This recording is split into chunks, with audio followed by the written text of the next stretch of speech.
Just send me a quick message. Don't mind me. You're watching GTV Breakfast, hashtag GTV Breakfast, and we just enjoyed some good togbe, bun loaf, apparently introduced into this country by the Dutch people, the Fanti side, and they called it bun loaf, and bun loaf became both fruit. And then togbe, we got the origin of the word togbe. Apparently, it's a Wala Dagati word, stamping on the ground togbe. And then it came to Accra, and my Accra people thought it resembled the intimate property of a goat, and that's how they translated it into togbe. But it's wonderful. It's great. It's good to enjoy, and we are very happy to be here. Gentlemen, how are you, Mike? So the togbe means something. It means something else. Yes, you know what togbe means. In Ghana, it means what? Yes. In Ghana, it means something else. Okay, and then the bear is the boss, property. The property, the penis. Bura.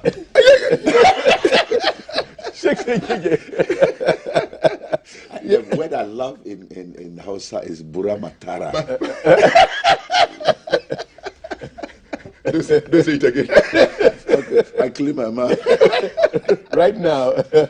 Pastor Isu said he was preaching in Amsterdam, and some guys were excited about the preaching. They say, preach on, and then one guy got up and said, "Shege wow!" Then he said, "No, I'm not. This one is not the word for the church." Good morning, gentlemen. It's good to have you here. On my left, I saw him on my screens a couple of days ago when the fasting ended. Eid Mubarak to you. Eid Mubarak. The national spokesperson for the National Chief Imam of the Republic of Ghana, Sheikh Arami Yao Shaibu. Salam alaikum. Alaikum salam. You are looking resplendent in your robes, your golden robes. Thank you. It's a double joy. We have successfully finished the Ramadan. Mm-hmm. And then my old man also just following a day after he celebrated his 104th. 104. Yeah. Wow. So we have been in that kind of joyful mood for all this while, and a lot of Ghanaians are great.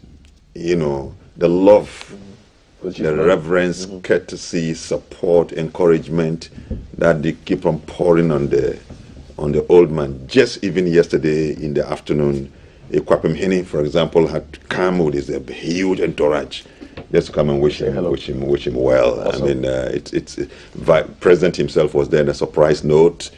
Following him closely was the Vice President. Then late in the afternoon, the presidential candidate, aspirant of the MPP, Alan Tremantin. And then others, I mean, diplomatic missions. The British High Commissioner was yesterday in the afternoon, late afternoon, was there. The Excellency, the U.S. Ambassador, has also been there, and all of them come with huge. I mean, yesterday the hamper was so heavy, and the U.S. Ambassador got to know Chief Imam likes coffee a lot. Okay.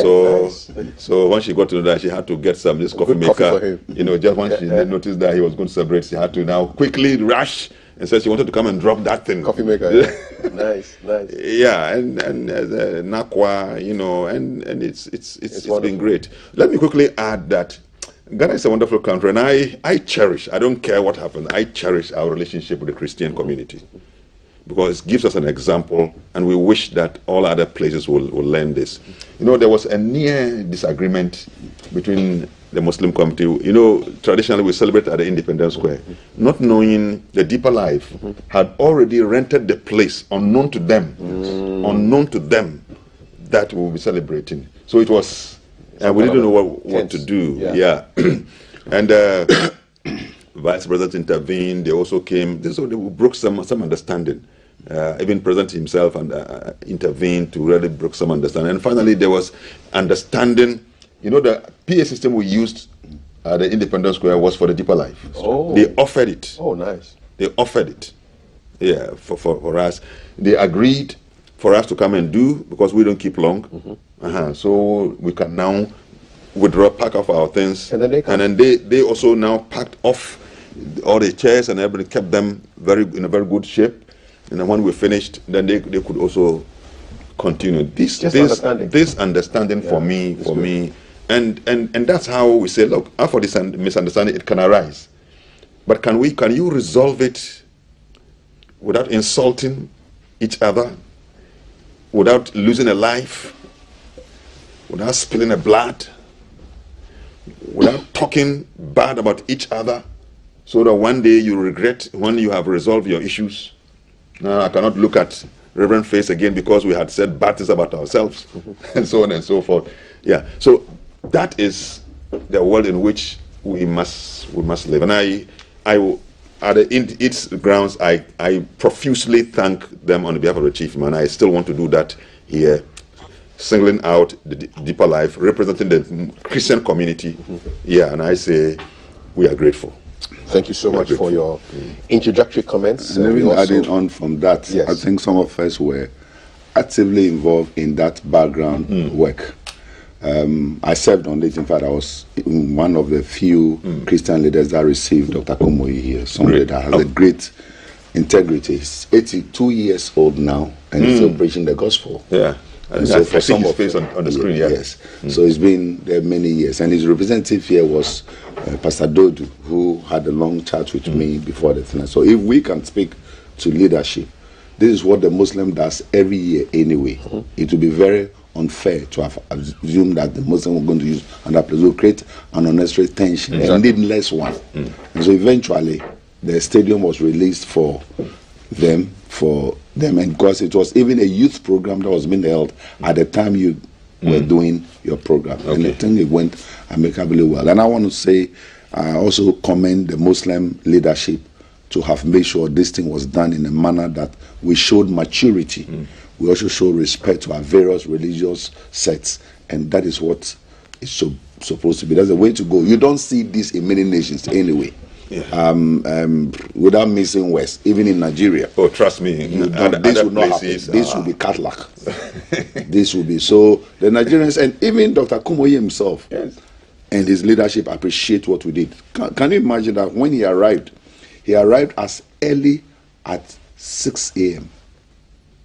So some of us had to go. Myself, Dr. Joyce Ayi, the chairman of Church of Pentecost, Apostle Eric Nyamiche, the head of the Methodist Church, who is also the head of Christian Council, Dr. Boafo, and Bishop James Sarr, Dr. Ampia Kofi, myself, and a few of us had to go that early in the morning to wait at a VIP just to receive him. And I think he did not take that for granted at all. We followed him even to come to settle in his hotel in Marriott. And so virtually the whole of the morning from about 5 a.m. that some of us were waking up till about 12 noon. We had to be with him. And we participated in some of the program. And I think for us, Ghana has also shown the way that sometimes solidarity is very important. Yes, Dr. Kumuyi is not a Ghanaian, but the fact that he professed Christianity, we showed him that maximum respect. And I'm happy I was part of it. Awesome. Because it makes you also feel that you've contributed to something. That's where you then, moving forward, Sheikh, I want you to extend a felicitation and thank you to the entire Muslim leadership. It took 24 hours for that tension to be diffused.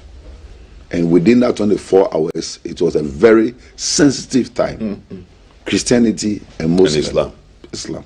There were even those who easily could have taken advantage of it. And we kept saying, no, that's not. Yes, Dr. Kumuyi is not a Ghanaian, but for most of us, he has sowed seed. In fact, that is where Pastor Atu Roxon started church. So Pastor Atu Roxon, I tell him he's a Kumuyian. So we want to say congratulations to all of you. And then also congratulations for a successful end of fast. Thank you so much. And then also thank you for all the food you've brought. He's brought me a lot of food. Please don't ask questions. No, that reminds me. He also brought us food. I've locked it in my car. Sheikh got us food. Oh, okay. So you're not. No, we don't have any problem at all. The food landed. We dealt with it most seriously. When I say most, I mean most seriously. We dealt with it. So Sheikh, thank you so much. MashaAllah. Rice was great. There's so much food, it was wonderful. Pastor Tu has been very happy. Yeah. No, we enjoyed it on Monday. Big time. MashaAllah. That's Thank you so much. Thank you so much. Thank you for the reminder.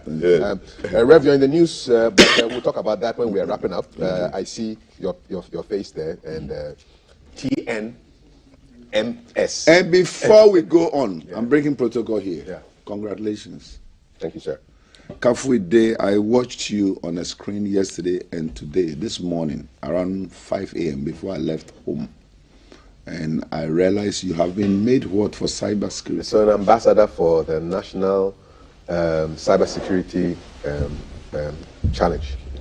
And then I also realized how biased GBC and GTV can be. All the news about you, your profile, when you were born, how old you are, how tall you are, how many children you have. I was watching myself, my God, this is their own. Yeah, why? So I saw them congratulating you. Very deserving, Thank you. most deserving of such. And these are things that we need to encourage people when they are doing good things. They don't do it for this plaudits, for this public applause and so on. But that's in your heart. You decide that, look, this is appropriate for me to do, and you are just doing it. And society now appreciates it and they say, look, we thank you. Thank you so much. And go ahead and do a good job. Thank you. Yeah. Thank you very much. Comments on you on social media. In fact, if this is the only thing we spoke about today, I'm happy with it. You've done well, Kafui. Thank you. You've held the fort here. I mean, there's no gainsaying that your presence here has made a difference. There was a time that GBC and GTV seemed to have gone down a little. And I think God brought you at a time where you are motivating most of these young ladies around and young men around. Your demeanor. And I think that is what brings some of us to you. Yeah. Your demeanor, your approach, your respect. A lot of people in your capacity or people in your caliber don't respect. But your respect for everybody. And you're the man of relationship. So congratulations. I'm also a very naughty guy, you know. Oh, that is it's all part of it. You know, Jesus Christ was a lamb at some stage, and a lion at some stage. Yeah, all the time. Yeah. So sometimes you once in a while you have to roll. Yes, of course, it's very important. It's a blend, yeah. But people don't know where to draw the line. Exactly. But in your case, you draw the line. Look at the way the decorum and the sereneness in which we present ourselves here, and off the record, people don't know we humor ourselves. Of course. The set, and that is what it's supposed to be. Thank People don't know where to draw the line. So I want to say, on behalf of Sheikh and myself, congratulations. We are proud of you. Thank you. Thank you so much. Let's get into the news. Thanks to the team, though, that the people, I'm seeing people around behind the cameras and the PAs and the interns all doing a great job. And of course, my co-presenters are doing a great job here. Shouts to all of them. Yeah, we are boy. Okay, now, to the headlines. We got a whole bunch of stories, beautiful headlines from the papers that we want to, so I'll just call them and then they'll come through. So the first one is Daily Graphic. We want to look at Daily Graphic. On the front page of Daily Graphic, Green Ghana Day is coming on the 9th of June. There's an NCA forensic audit to weed out fraudulent SIM registration. A whole bunch of cards, 6.17 million cards to be deactivated. They've been already deactivated. 11.1 million more to go. Amazing. Wow. Jospong has secured $30 million for rice production. So those of you like you're watching your all your rice meals, jollof, you should be quite happy about that. So that's a Daily Graphic this morning. What else do we have in the news coming up? Let's see. Well, Ghanaian Times. NCA to block 11 million SIMs. That's a big one there. President nominates Justice Mrs. Tokonu as the new Chief Justice to take over from the current one who retires soon. And Green Ghana is still in the news. They want to plant 10 million trees nationwide. Okay, so the SIM story and the Green Ghana story seem to be in the news. What else do we have for you this morning right here on hashtag GTV Breakfast? The Business Finder. So they lead with Valco's rebound continuing. We will build better and safer roads in Ghana, says the minister for roads. And Green Ghana still 10 million trees to be planted all around the country. That's your Business Finder today on our headlines segment. Couple more stories, headlines we want to show you before we go into the stories right now. So we've seen the graphic, we've seen the Ghanaian Times, we've seen the Business Finder, and okay. All right. Well, Hoko, there's stories from the Dispatch, New Crusading Guide, Anchor, Supreme. I'll read a couple of them for you. Daily Guide, Nana Name's new CJ. You have a picture there. When it comes up, you'll see it, of the nominee for the Chief Justice. It's mostly green Ghana issues. What else?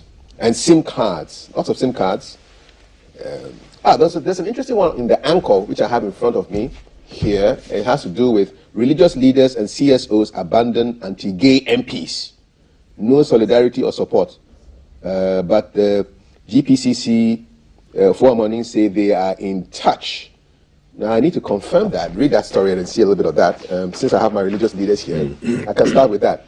So the Anchor is continually monitoring parliamentary and primaries of political parties and has revealed that MPs from the opposition NDC who initiated a private members bill to outlaw homosexuality are still being pursued in their respective constituencies and have been left to their fate by religious leaders and those who hailed their action.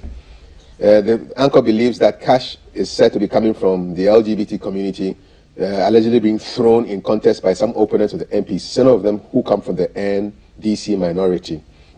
The only MPP MP among the 8 proponents of the Proper Human Sexual Rights and Ghanaian Family Values Bill, who is yet to know his fate, since his party is yet to open nomination for their primaries, is Reverend John Tim Fojo, MP for Assin South.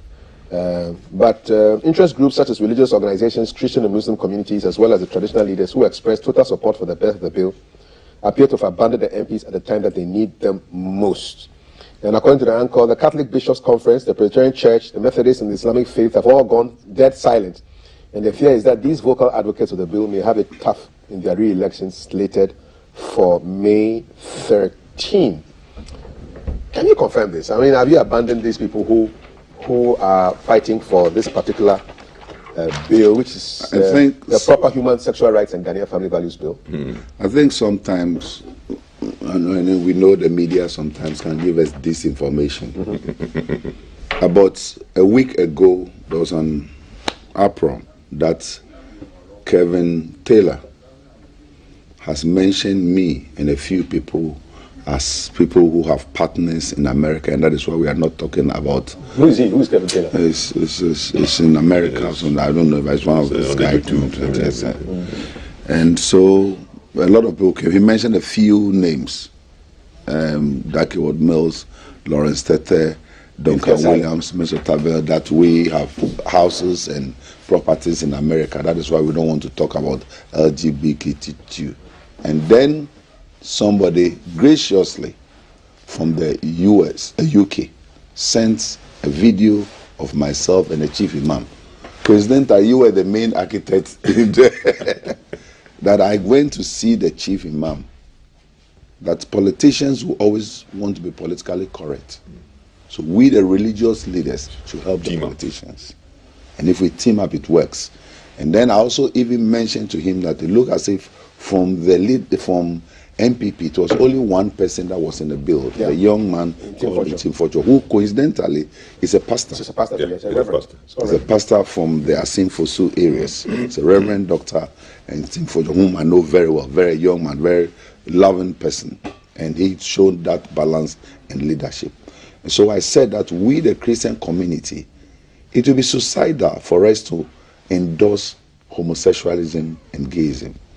So I told the chief imam, Abiba didn't marry Memuna. Aisha too didn't marry Abiba. And Peter didn't marry John. And that a man and a man don't marry, and a woman don't marry. This cannot be true. We will not leave the young men in parliament who are standing for the right thing to be left on their own. As a matter of fact, no MP in Ghana should live in the fool's paradise. If you don't stand for the right thing, your constituents will show you the way out. And I say this thing without fear or favor, that this whole nonsense about if you stand against LGBT, you'll not be given chance to go to America and England. There are people who have never gone to Togo before. They live here, they live well. But we should be very mindful of the fact that there are cultures that are un-Ghanaian. This is not our tradition, this is not our culture. So it is not something we should really condone. Plus, beyond that, spiritually for me, I think it's an abomination. And I think this is one area that the Muslims, the Christians, and all the religious organizations in Ghana really have come on the same. So the politicians who want to be politically correct, they should be very careful. This can affect you. Those of you, especially in parliament, who want to play it safe, by the time the votes come and you notice that people there knows you are part of that, you will be regretting it. And by that time, it will be too late. This nonsense must stop. Thank you. Sheikh, what's the Muslim communities? I'm not sure whether there was a certain event where these politicians were there and we as religious people abandoned them, or either there was going to be a protest or a certain press conference in which we were invited and we didn't go. We have already expressed our position in the strongest time, very unequivocal about this matter. And I remember I am the one who read the press conference that was organized by the Muslim League. I am the one who read the press conference in the presence of the chief imam. He asked us to organize, to show our revulsion, against this kind of. So I'm the one who read it, and time and again. And then following that, I have represented the chief imam to express, to further explain our view. I was on talking point. To discuss this at the time when we had the academics. 12 of them or so. It's 11. Yeah. 11 of them or so. Who suddenly emerged, and coming with that academic, prowess. To shut all others down, and following that, there was a whole talking point on which and then I have here also explained, and so there's no way we'll abandon this kind of efforts to really pass the law that completely outlaws this kind of practice. And I want to state here again, anybody who has consistently have said, the issue, especially our position on the LGBT, it is not a human right issue. Never been. It is not a human. It's about our survival and the protection of the human family. And I say that if it becomes a normal practice, it is an attack on the family. It really undermines completely the survival of the family. And the family is the property of God. And all of us here have to be born into families. No single human being was born into the air. And that is why you point to a certain individual as dad, as my father. And a certain individual called my mother. That is why this is the logic. That is the logic. It's about something. You see, LGBT is, if you like, a violation of God's system. And for those of us as a nation who have a deep sense of God, we are secular, all right, but secularism is not equal to godlessness. People don't understand this. And that is why our constitution begins in the name of the Almighty God. And when we sing our national anthem, we begin by saying, God bless our homeland, Ghana. That's the reason why. And these are all indications that we are people who are steep in our faith in God. And so collectively, we stand against it. Collectively, we stand against it as a nation. And that's why when we swear people into office, we swear them and they end up by saying, so help me God. Unless the day comes when we say all this God thing and woe unto Ghana, any day we change the constitution, say our constitution must not begin in the name of God. Let us be careful against the wrath of God that will descend on us when we remove God in the equation of our lives. So please, Ghanaians, let's stand together. Let's stand together. Any day there's an event in which Muslims, Christians are invited on this particular subject, we owe it a duty to God, to our families, and to our nation to come and support it. Thank you so much, gentlemen, for your thoughts on this particular issue, which has always not disappeared. It's always there on the back burner, and people are following this with keen interest to see how it plays out in Parliament. You're watching #GTV Breakfast. I have the Reverend, the Sheikh, with me for a discussion of the headlines. It's 7:52 Galamsey has never left also. It's in the news. You look at our bottle. So this one is from September 2022. And this is from April 2023. Same river source, River Pra. Of course, a couple of weeks back, right here on this network, the Professor Frimpong Boateng made some revelations about political and party interests inside Galamsey. It's gone. The president asked for CID investigation into the matter, and it turns out that 2 years ago, Professor Frimpong Boateng issued a 36-page report to the Chief of Staff, which has named so many individuals as being involved, some of them being the MP for Ofuasi Nairebi, Mr. Opon Nkrumah, also Minister for Information, Mr. Gabi Ochidaku, and a big member of the MPP, and other members of the party.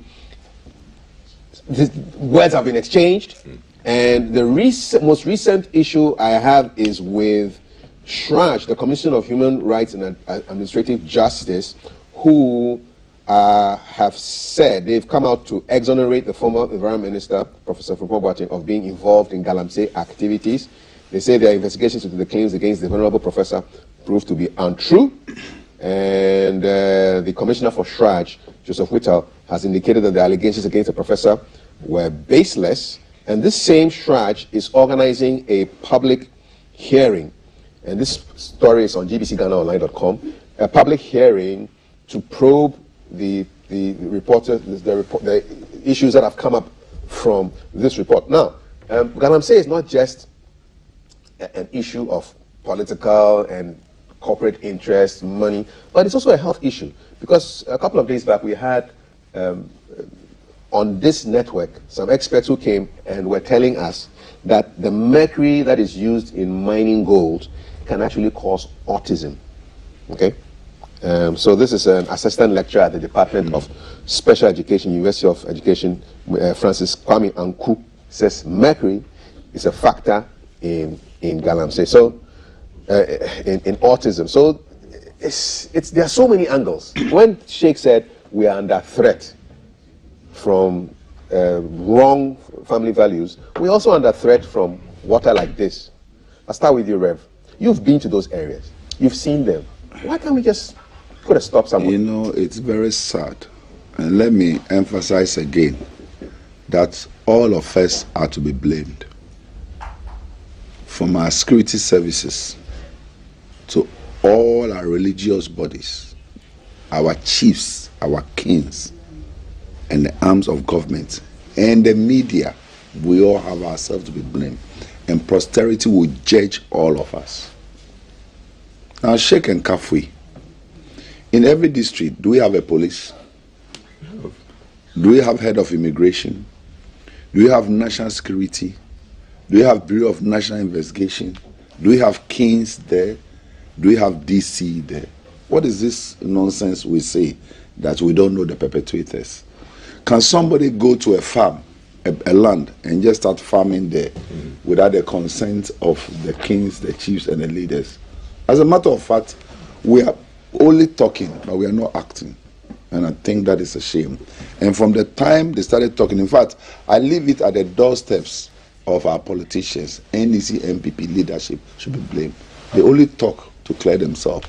But I dare say this, that there are people who are more involved than we can imagine. And that is why this nonsense has not stopped. Painfully, it is the poor ones and the ones with no connection that will suffer more. And in the long run, it will affect the rich ones.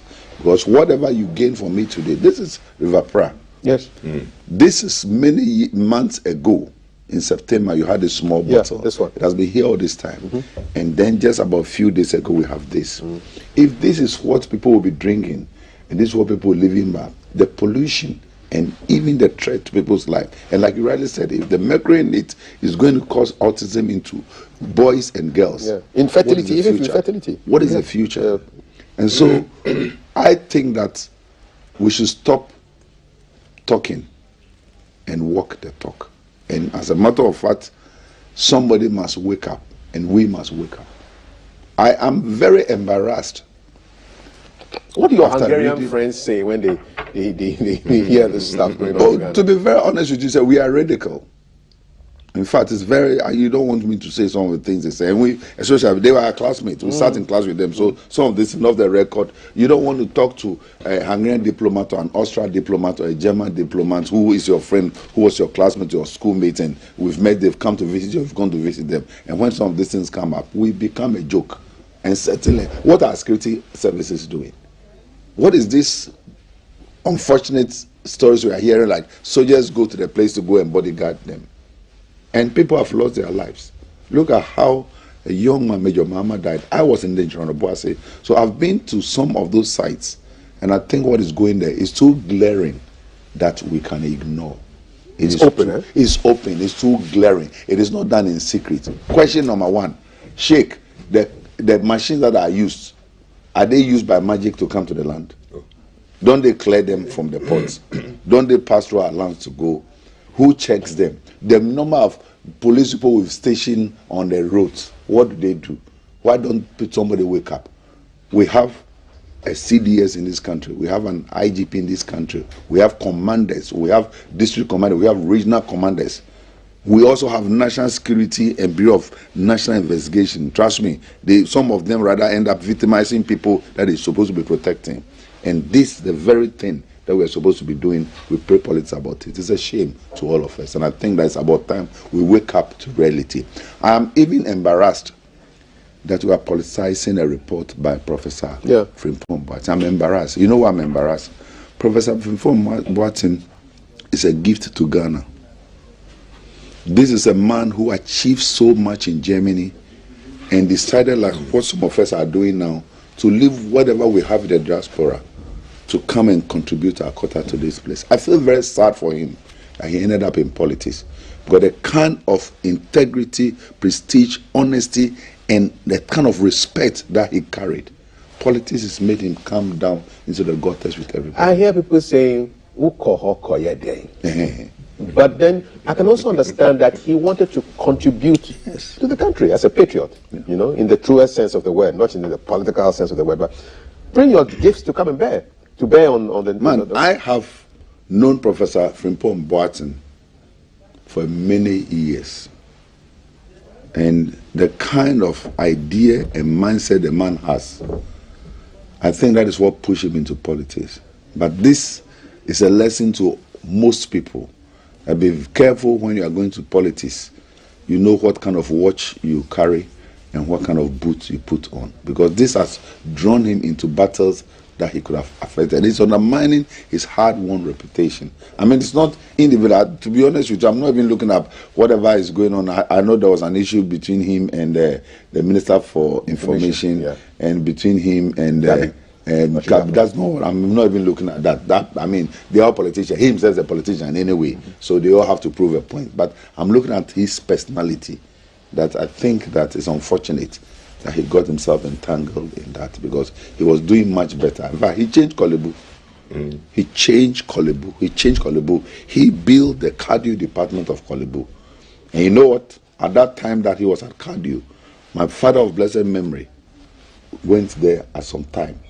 And that old man came with good recommendation about the man. And I want to say, my heart goes out to him. I pray that all these things are resolved. But we shouldn't there's something happening.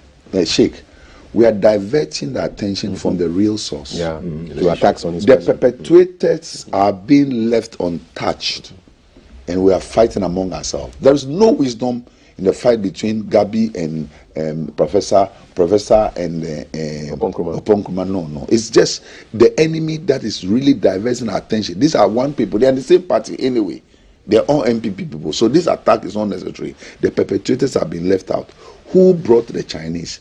And who is behind the Galamsey? Those are the people that we should be looking for, and not all these things. These are all distraction, and for all you know, somebody is manipulating this distraction in order for us to lose sight of the real perpetrators of this Galamsey. Certainly, it's so painful. This nonsense must stop. Indeed. Sheikh, your take on the deterioration of the water quality and the threats to our existence. Our existence. I mean, I agree with I also expressed my sadness about the way this whole subject is being handled, particularly from within the government circles.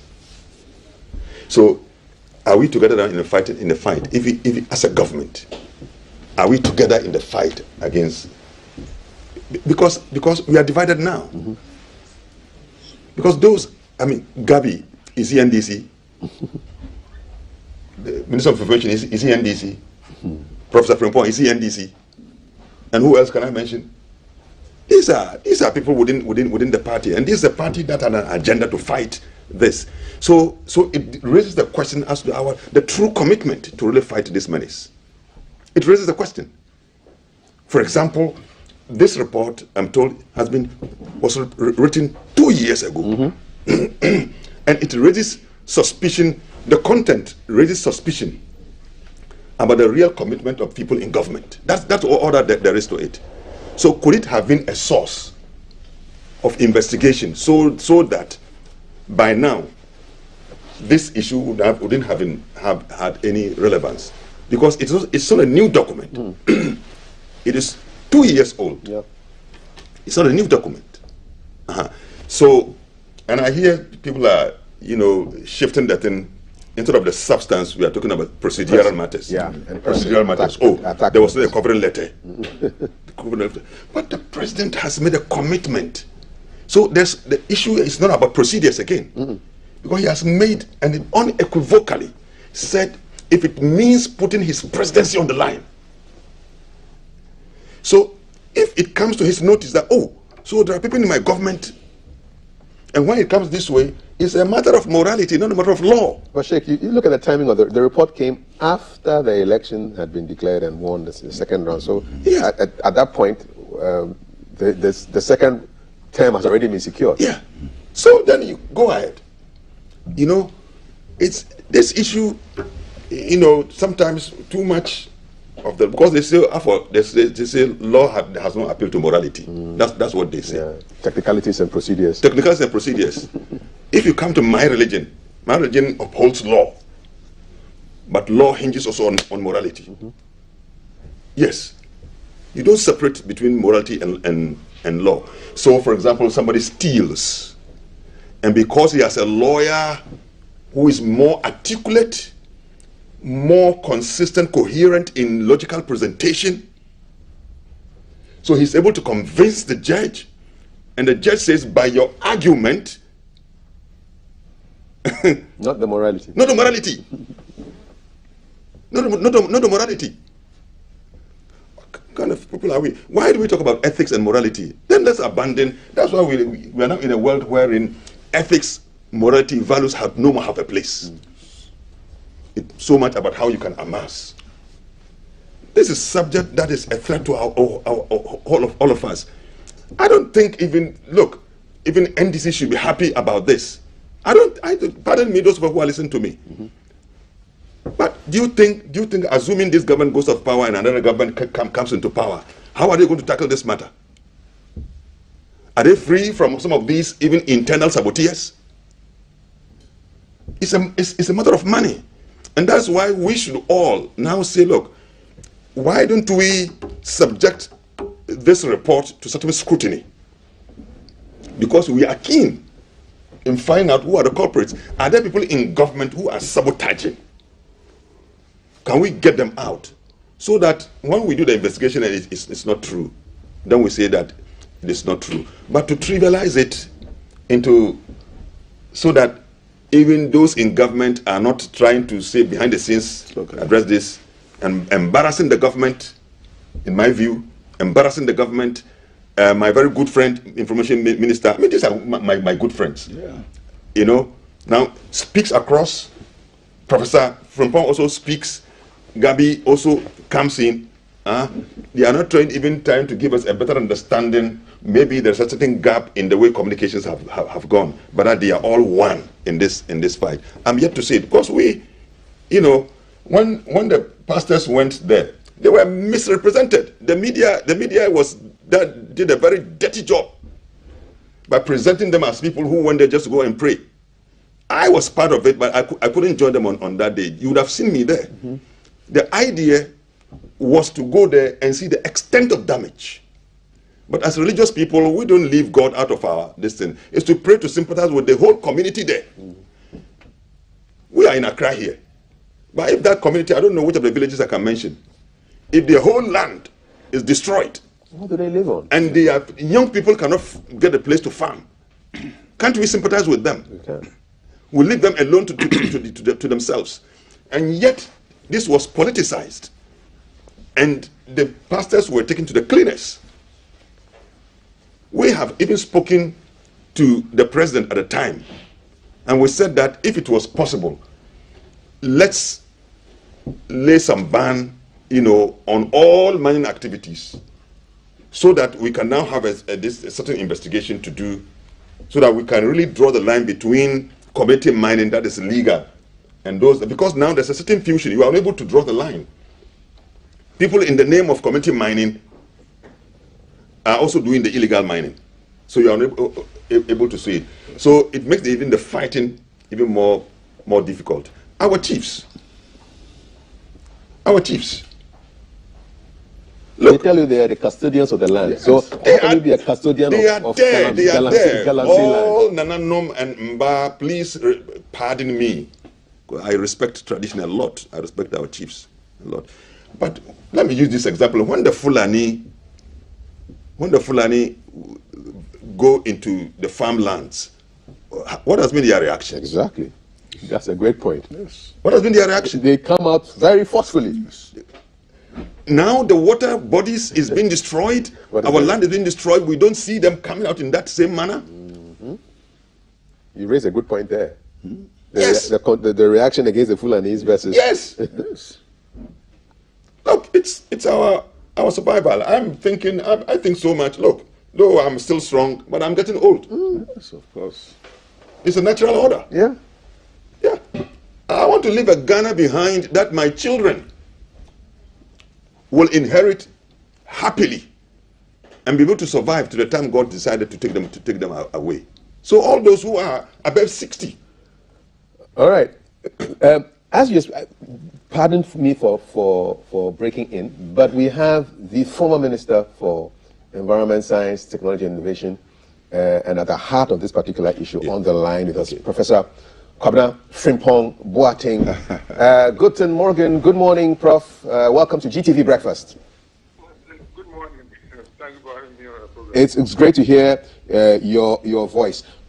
Prof, what are your feelings about the reigniting of the Galamsey conversation following your revelations to one of our colleagues here on GBC about the extent of political and party involvement in Galamsey? Yeah, Kafui, I see. When I was called, I was not told that we were going to discuss this. Okay. I mean, I was told we were going to discuss the Shraj report, and well, it is linked to the Shraj report. So, if you don't mind, I can switch to that if you don't want. If you don't want to discuss anything that's uncomfortable to you, because the Shraj report is linked to the whole Galamsey conversation, isn't it, sir? You know what I'm saying is that it's not that it's uncomfortable to me, but I presented the report to the presidency over 2 years ago, and I have not published it publicly. I have not commented on it since I just talking about it in the radio. I have not done any interview on it. Right. Let me start that with for the time being. Okay. Yeah, sorry. Sure. So I'm reading on. We have reported that Shraj wants to hold a public hearing on this report. What are your thoughts about this? Oh, I can't change it. Shraj is an important state institution, and if they want to do that, who am I? I will cooperate with them as much as I can so that we build a better country for ourselves and for the generations to come. Do you feel in any way vindicated by this decision by Shraj? Oh, yes. I was not expecting any other verdict. You were not expecting any other decision from Shraj? Pardon me? You said you were not expecting any other decision from Shraj. Is that what you said? Yes, because we had done nothing wrong. And in fact, what my son did was exemplary. And if you give me a chance, I will explain. Yes, please go ahead. Yes, you see, I had a company called Symphony, which was registered in 1990 or so, doing various businesses.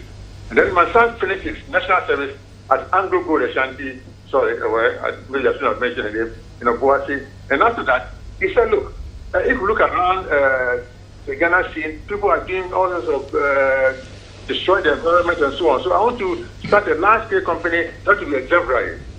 So I said, go ahead. And then he wanted to register a company. I said, well, don't do it.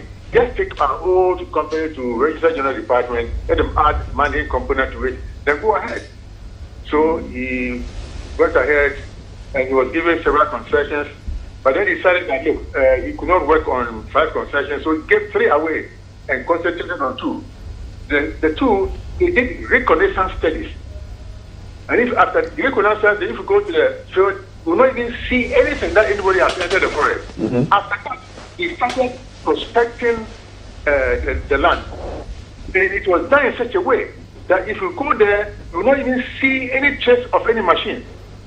You know, he has people from British Guyana with very with good machines going to the field just to take samples. That is reconnaissance. It's not reconnaissance doesn't mean bring excavators and start, destroying the soil. Mm-hmm. So it's an exemplary work. If you go to where he was now, you will not see the trace of any machine or any earth-moving machine. But then during the reconnaissance work, disturbances or war broke out in the area, and there was a curfew. In fact, even the curfew is still in place between the disturbances between Drobo and Jatokrum. So he wrote to the Minerals Commission that look, because of this disturbance, suspended work. That was about, I don't know when, about 7 years ago. So mm-hmm. Since then, he's working there. Yes. Yes, I can hear you. So that is the end of my story. That is, he did an exemplary work, did proper reconnaissance, proper prospecting without disturbing the soil or water or the forest in any way. That is how that is done. Not taking excavators to the forest and digging everywhere and mining for gold, the guise of reconnaissance or prospecting. So as far as you're concerned, that puts a line to. So what is the state of play now as we speak? Because there's still a curfew in the area. So for 6 years or 7 years or so, it's not been there. As the Chirag attested. Right. So is he involved in any way in mining in other areas that are not affected by any curfew? No, not that I know of. All right. No, just as somebody, a human being who responds to things that happen around. I mean, how do you feel emotionally about all that is swirling around your name and the revelations that you've made, and what are your personal feelings? How are you taking all of this? Oh, I have a very big heart and a very thick skin, and I know that truth stands, and that God is on my side. I believe strongly in divine providence, and I'm a very special human being. I know that. I'm blessed, and so I can take things from these precious. I've taken more precious, bigger things, maybe like this. But this is where you have your own people ganging against you and doing things. So that's okay. I mean, I'll survive. I will survive anyway. Do you wish you could go back in time and not be involved in politics and just stay as a heart surgeon? Now, I'm still a heart surgeon. I've always done heart surgery, even when I was a minister. Okay. I was operating, and I still do it. But politics is something that, when done properly, can be used to help people. I mean, the potential of helping people through politics is so big. But people don't see it that way. It is not a selfish enterprise. It is service. I have done so many things for this country without being rewarded in any way. But that is how it is. It is service. And I didn't go into politics because I wanted money or anything.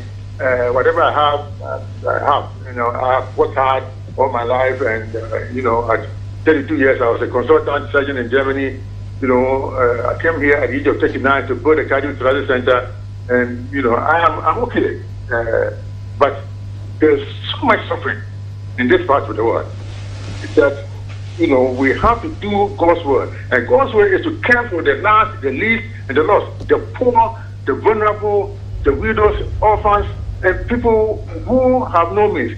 Not only taking care of human beings, we need to take care of creation. You know, we are not the only important things in life.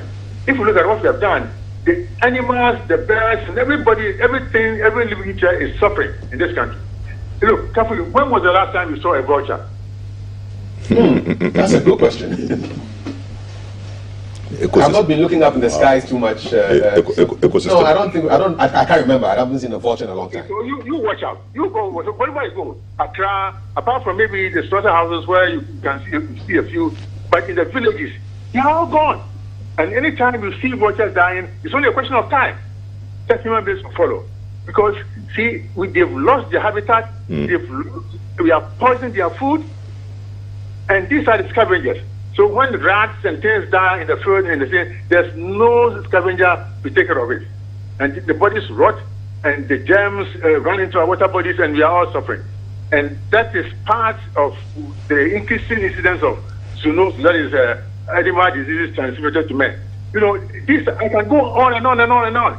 The way we have treated our forests, the way we have treated our farmlands, the way we don't even care about the habitat of other creatures.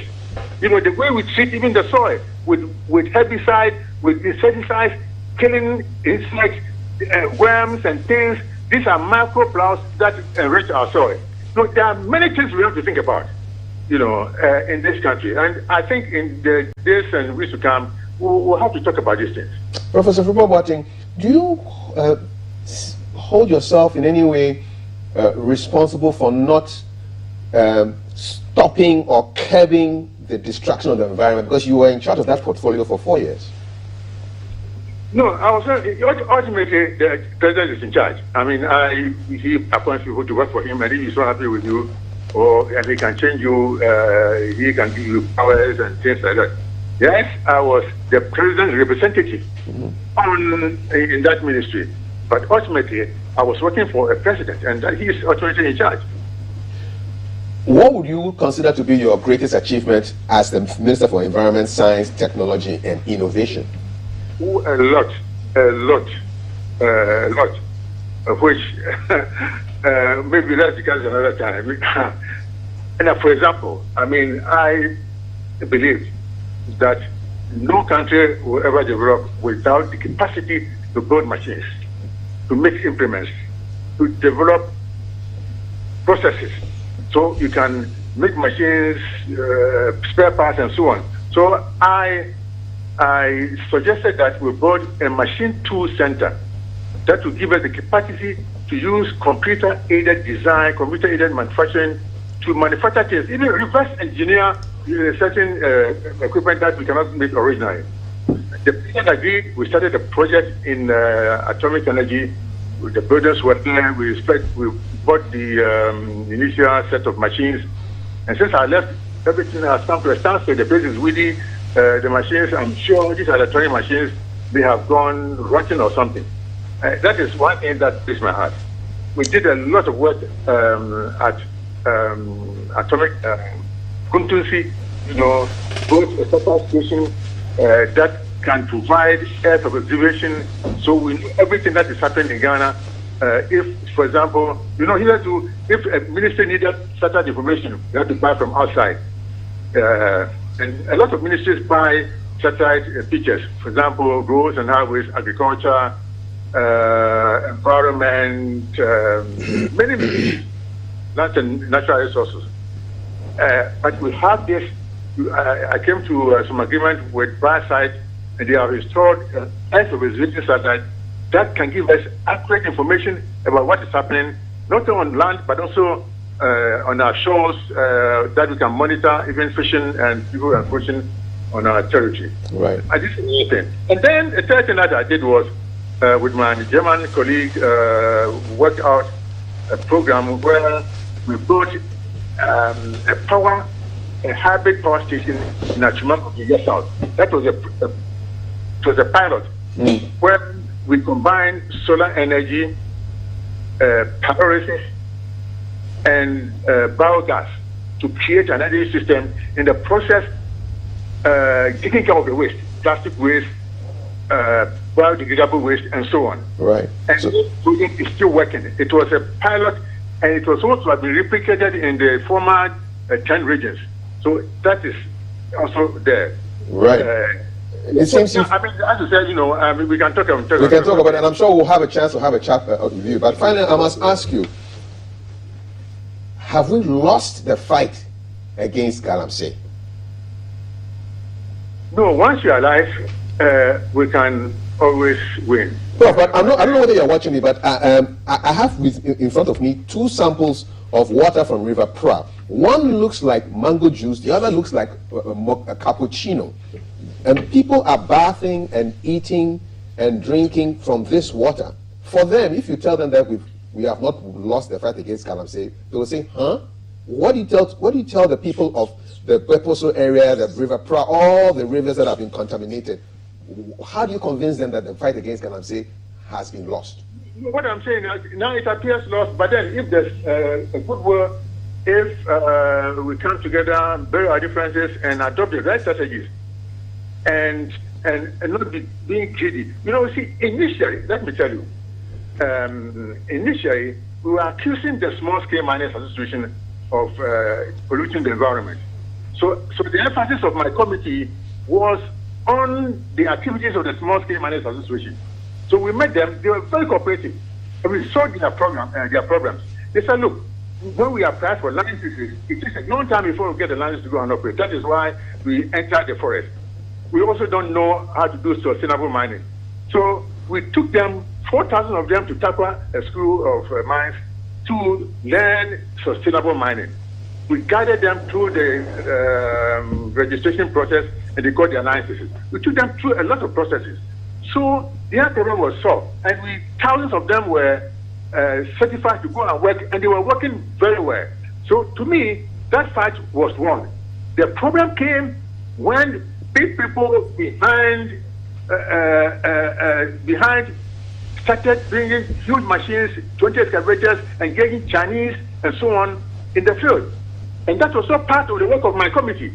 We were supposed to guide the Ghanaians, the small-scale miners, who were supposedly spoiling the environment, to do their work well. And that's why we deal with perfection. So when you have big people behind certain companies employing Chinese and huge machines, that is the difficulty. If those people are weeded out, the fight was won. So we have to find a process of teaching the small-scale miners to do their work well as they were doing, and then get rid of big people, including politicians, everybody, big rich people, whatever, wherever they are, and they should get out of the mining business, because what they are doing is they are not using so-called small-scale methods. And that's where we failed, haven't we? We failed to get the big people out, the big political and corporate interests out. I agree with you, but if we identify them and take them out, the battle is won. There will be no pollution, and then get rid of those who are dredging on the water bodies. See, when I was in charge, we had a powerful team working on the river bodies, and the rivers were clean. Nobody was entering the forest reserve, because I will come there and get rid of you. But I left, and now it's free for all. And the thing is being destroyed by the day. Is the military involved in protecting some of these interests? No. Don't let me go on with this. I mean, I think from the beginning we said we'll not fear some of these things. But I just want to make some comments to try and tell you where we did well. I mean, regularizing the small-scale mining industry, and then who came in to destroy it. So if you want to change things, let's teach the small-scale miners, let them do their work well, and then the problem is solved. The others who are rich and don't need that kind of revenue to survive should get out and go and do other businesses and give the environment to Ghanaians. Are you by your actions and your words stepping on big toes that don't want to be stepped on? Oh, and for toes, so long as you come to this world, you start stepping on toes, and that is normal. So I did, and it may still happen, and it will happen again. It will not stop. Professor Frimpong Boateng, thank you so much for your time. Wish you the very, very best, and God bless. Professor Kwame Frimpong Boateng, former Minister for Environment, Science, Technology, and Innovation, and in charge of that committee that was supposed to be dealing with illegal mining. Your quick comments before we wrap up. I think we need to step up. Whilst you're on the phone, I just got a text from one of my aunties said, Nene, don't comment on this thing. It's a very dangerous area. Your auntie is warning you. Yes, and I know that this is a very dangerous area. And there are certain people involved that when I get into it, I'll not be safe. But what I keep saying is that you can only live once. And so sometimes the wrong is wrong and the right is right. And as much as possible, let's learn as a people. As long as our word is color, I want to make sure wrong is wrong and right is right. And this nonsense must stop. This nonsense must And you start on the 1st of May. Yes, on the 1st of May, we are going to be starting a 1-month prayer. Every morning from 6 a.m. to 8 a.m. in the morning. It's going to be 2 hours. And we are inviting you to come. It's going to be, we'll take off from Monday the 1st, and it's going to be for the whole month of May. The month of May is normally my month of my birth month, so I dedicate that to pray for the nation, pray for ourselves, and pray for the good people of Ghana. And you are really invited. Be my guest. We had a press conference yesterday, yes, and I think they're beginning to air it, and I saw it in some of the days today. And so please come. And what are we talking about? The nonsense, the absurdity of life. Things are not going well. Human beings are not living well. Health issues, marital issues, relationship. And as a matter of fact, we know how people's pockets are dry now. Some of you are doing your best, but things don't seem to work. We have tried politics, we've tried economics, we've tried psychologically. Let's also try God. And I believe the finger of God is what we need now as a nation. And for me, that is why I gave the theme, this nonsense must stop.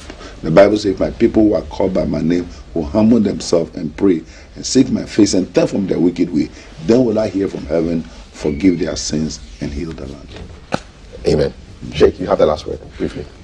Yeah, I memean, Prof has done his part, and for me, sometimes when you are given some of this responsibility, you have to be forthright.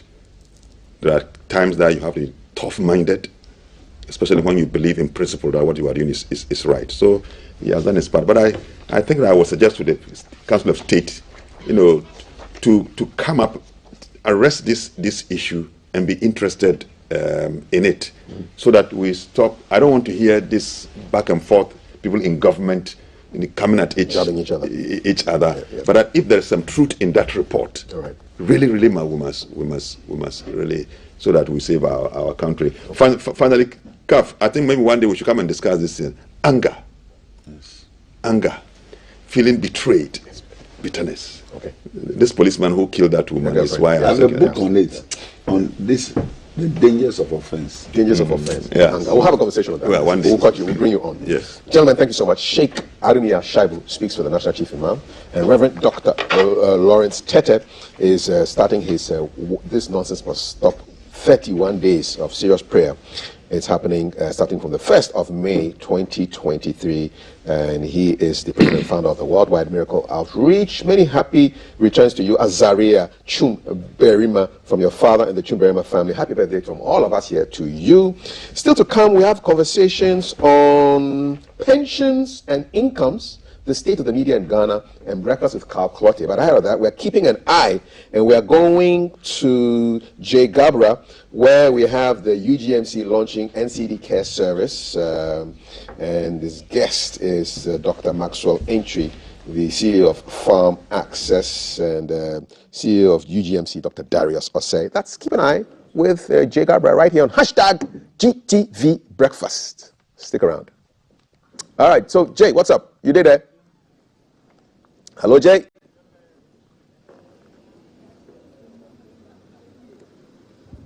Jay Gabra, can you hear me? I can hear you.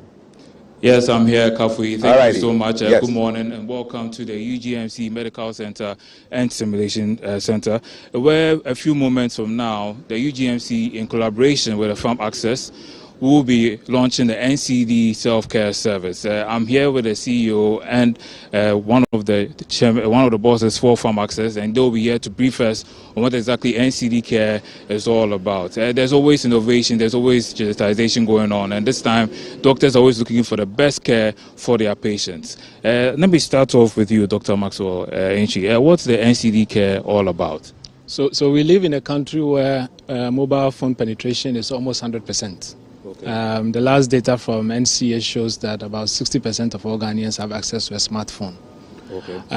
The second layer on it is that we also live in a country where the second highest cause of death in Ghana is NCDs. Okay. So we have a technology that almost everybody has access to, and we have a disease that is killing a lot of our people.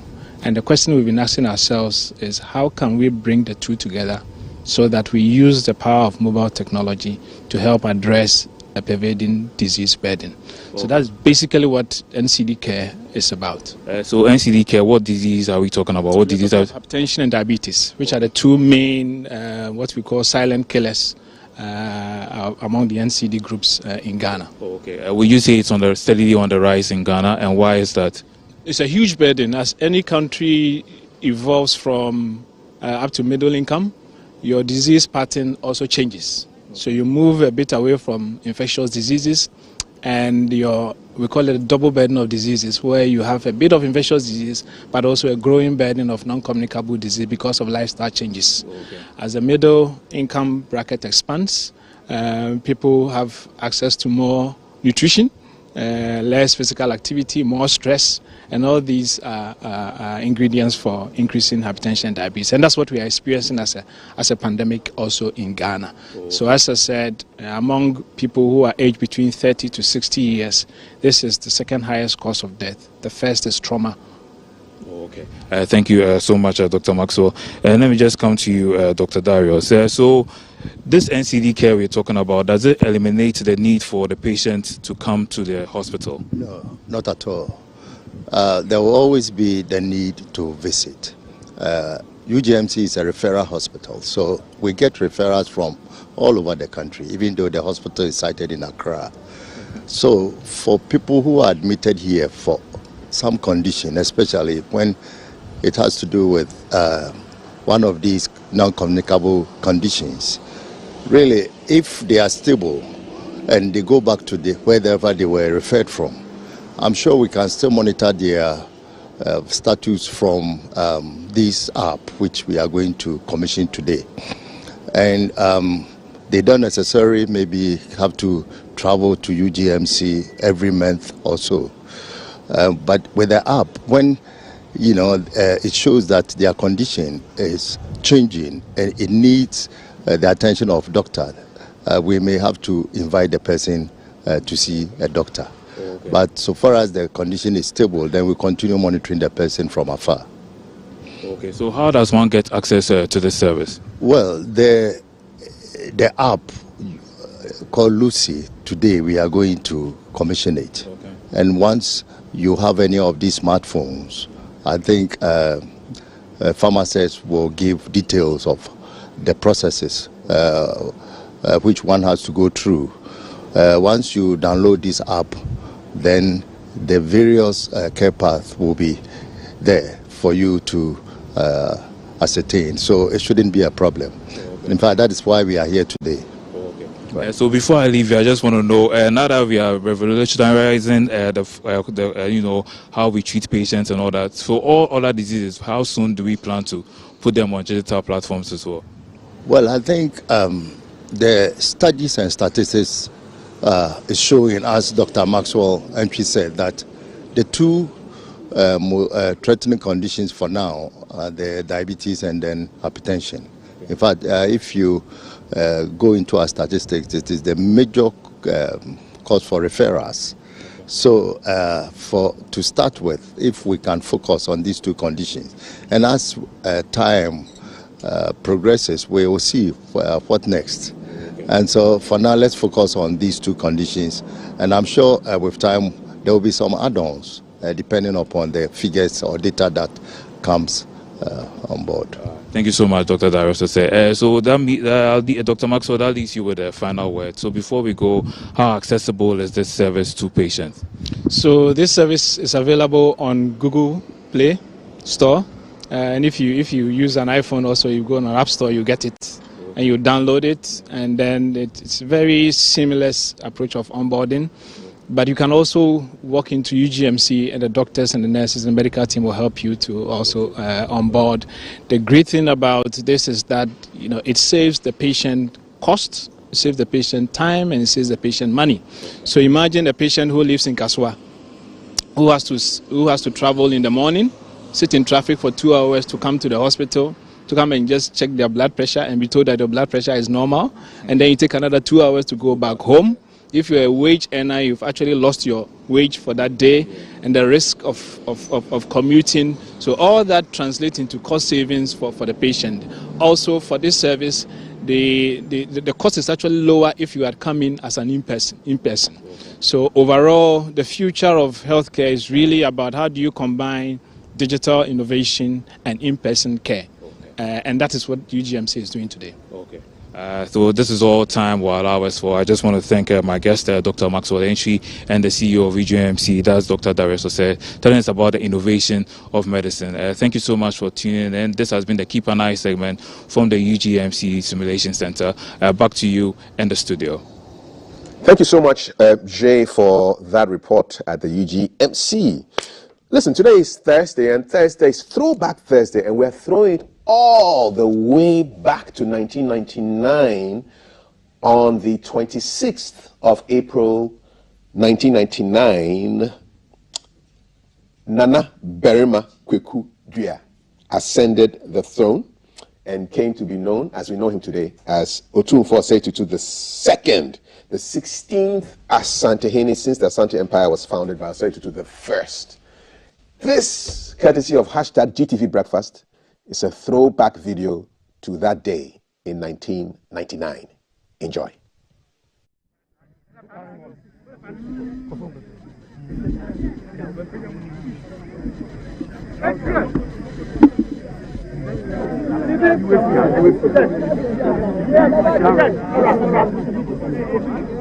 Achiame,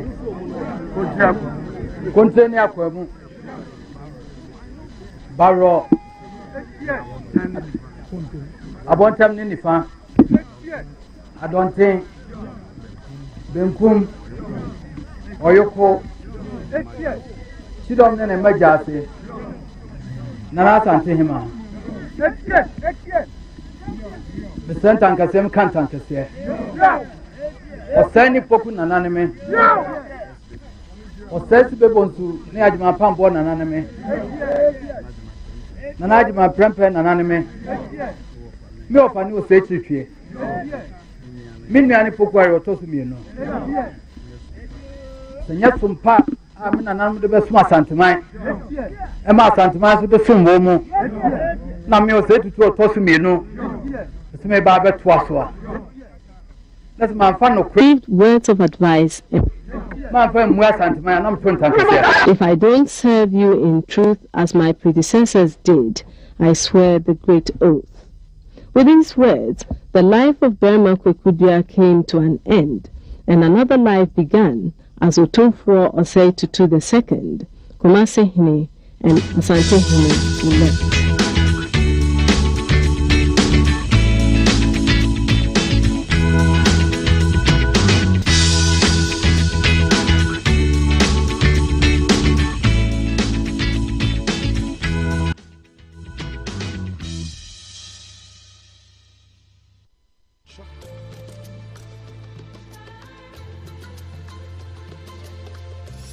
Pepsodent introduces charcoal and lemon essence, a unique combination of natural essences